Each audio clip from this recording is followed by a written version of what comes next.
Assalamualaikum warahmatullahi wabarakatuh. Shalom, Om Swastiastu, Namo Buddhaya, salam kebajikan.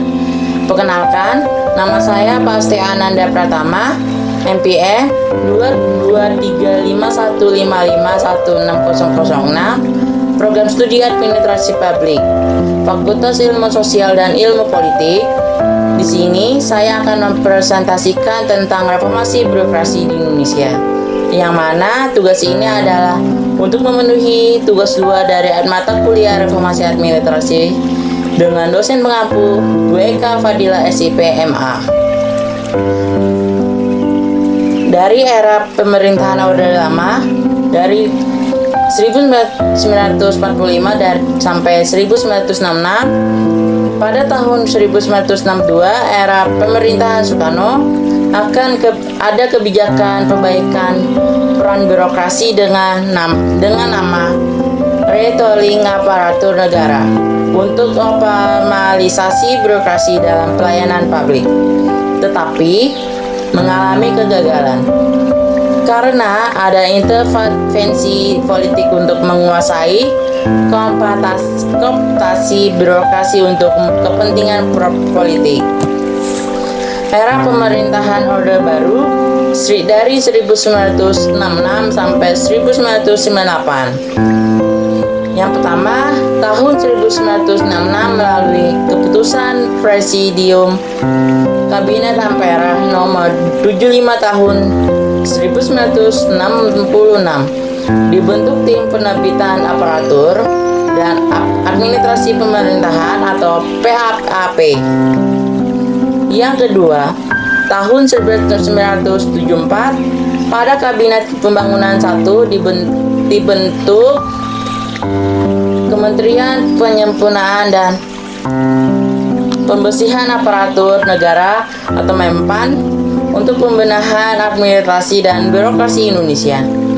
Yang ketiga adalah tahun 1980 kebijakan debirokratisasi dan deregulasi untuk mengarahkan investasi baik asing maupun nasional dengan sistem ekonomi pasar terbuka.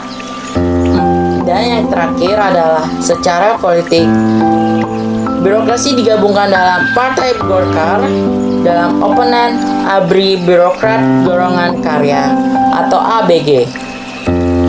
Apa sih era reformasi dari 1998 sampai sekarang? TAP MPR nomor 6 tahun 2002. Yang pertama, dilakukan reformasi pada berbagai bidang kehidupan, yaitu ada reformasi politik, reformasi ekonomi, reformasi lingkungan, dan reformasi birokrasi sendiri.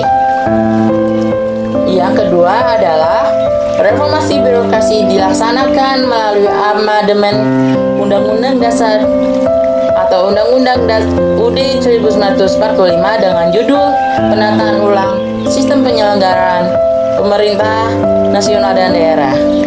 Pelaksanaannya di bawah tanggung jawab Kementerian Pendayagunaan Aparatur Negara Republik Indonesia.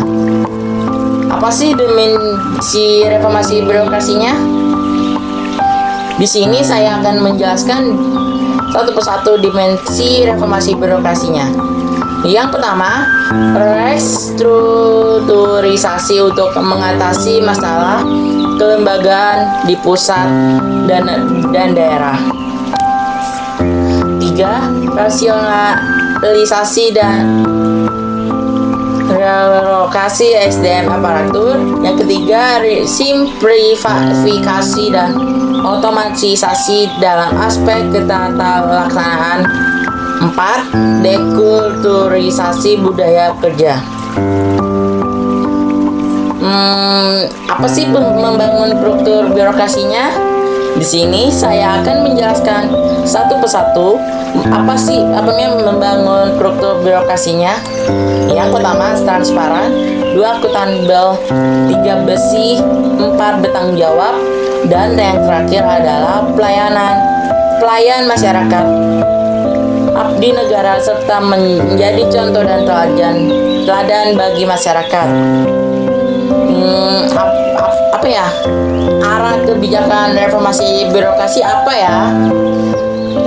Yang pertama, penanggulangan penyalahgunaan kewenangan atau KKN. Di sini ada 4 penanggulangan penyalahgunaan kewenangan atau KKN. Pertama, menerapkan prinsip-prinsip GG. Yang kedua, sanksi yang berat bagi pelaku KKN. Yang ketiga, efektivitas pengawasan atau internal atau eksternal atau WAKSAT. Yang terakhir adalah efektivitas tindak lanjut ketemuan. 2. Meningkatkan kualitas pelayanan masyarakat.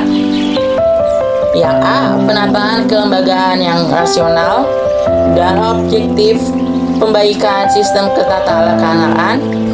Yang terakhir, optimalisasi government.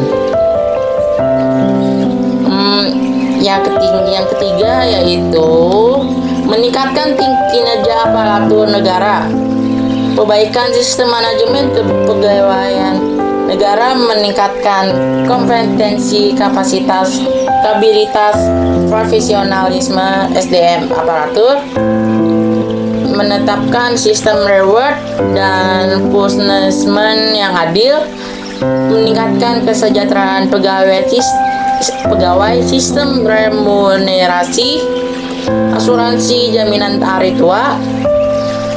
Yang terakhir adalah penyelesaian status honorer, pegawai harian lepas dan pegawai tidak tetap.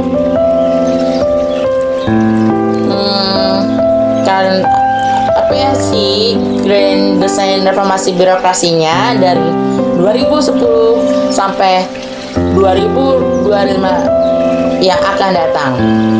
Yang pertama merupakan rancangan induk yang berisi arah kebijakan pelaksana reformasi birokrasi ini dari tahun 2010 sampai 2025 nanti. 2. Ditetapkan setiap 5 tahun melalui keputusan presiden. 3. Dan yang terakhir adalah apa sih yang ketiganya?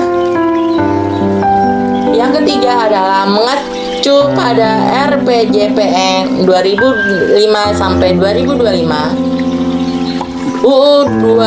Undang-Undang Nomor 17 Tahun 2007 dan RPJMN setiap 5 tahun 2010 sampai tahun ini.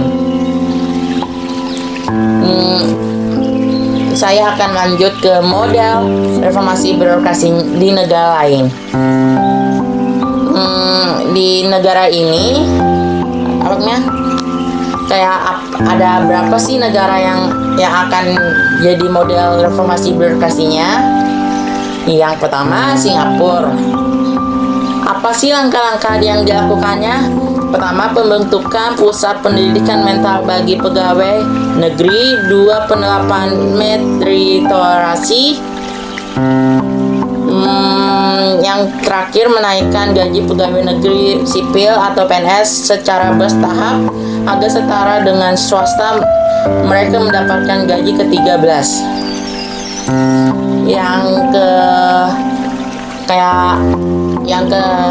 Yang kedua itu Inggris.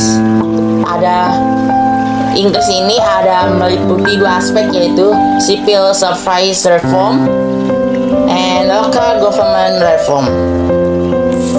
Dan yang terakhir ada dari model reformasi birokrasi di negara lain, yaitu Korea. Terdiri dari 2 tahapan, yaitu merampingkan besaran pemerintah, mengurangi pemborosan dan efisiensi, memfasilitasi alokasi sumber daya secara efisien, meningkatkan kreativitas, kewirausahaan dan inisiatif di sektor swasta dan mengecilkan sektor publik. Yang terakhir adalah mengembangkan kemampuan pemerintah dengan meningkatkan kualitas pelayanan. Demikian dari tugas kami. Wassalamualaikum warahmatullahi wabarakatuh.